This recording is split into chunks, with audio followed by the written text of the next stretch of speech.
Today we are going to listen to the story of Mikku Mouse and a bird.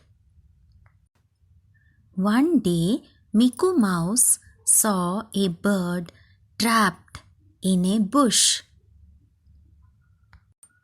Mikku cut the branches and helped the bird. The bird thanked him and flew away. Mikku walked home. Suddenly, a cat attacked him. The bird flew down and pecked at the cat. The cat ran away. Mikku Mouse realized that good deeds are always repaid. So children, the moral of the story is, if you do good deeds to others, good deeds will come back to you.